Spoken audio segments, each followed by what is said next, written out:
So, isang mapagpalang araw po sa ating lahat at sa ating Panginoon.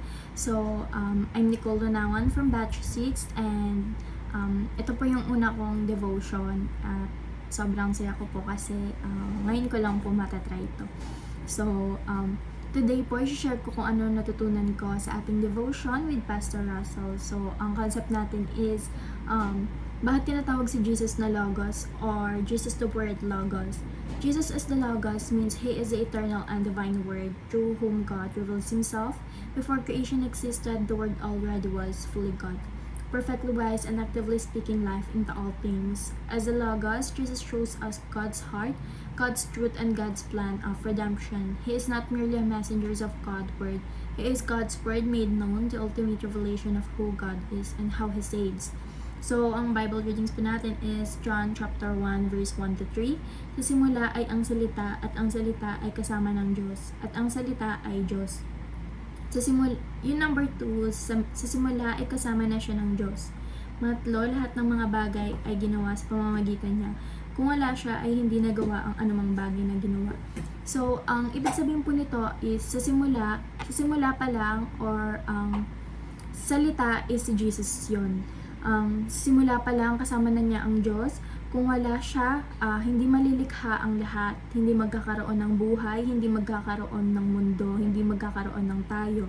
Kasi siya yung gumawa ng lahat. Dahil kung wala siya, wala tayong lahat. So, sa teachings na po, the Word is God. So, yung salita, siya talaga si God. Siya yung tinutukoy na Logos. Siya yung sa pamamagitan niya, andun tayo nakapaloob. Pangalawa, the Word is agent of creation. The Word is agent of creation. Lahat ng bagay is nilikha niya. Kundi dahil sa kanya, hindi tayo malilikha. Lahat ng kung anong meron tayo, nilikha niya yun.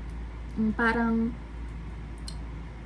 nakapaloob tayo sa kanya na dahil siya ang may gawa ng lahat at siya ang nagpapatunay kung ano ang buhay. Pangatlo, the word became flesh.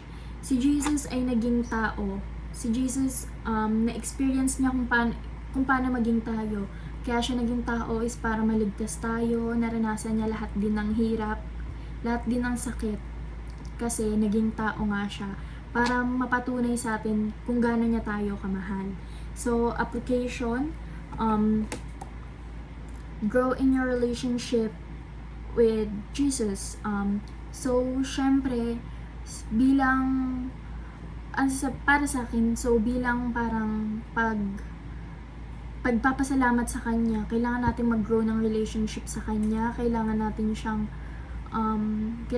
siyang makausap, kailangan tayong magdasal sa Kanya, kailangan tayong magbasa ng mga Bibles para mas mapalalim yung relationship natin sa Kanya.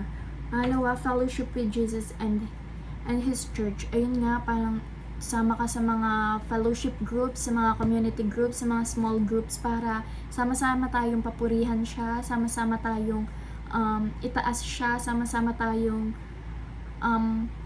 purihin siya, purihin ang pangalan niya. Pangatlo, proclaim Jesus to the world.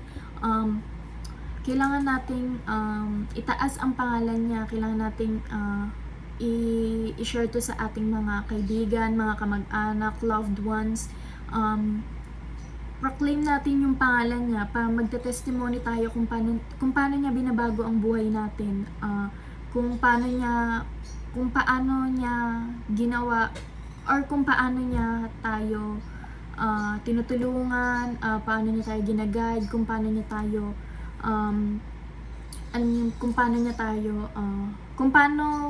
tayo binabago sa panlabas at panloob.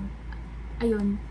So, salamat po sa nakinig ngayon sa video na to at may God bless us all. Ayun lang po, thank you.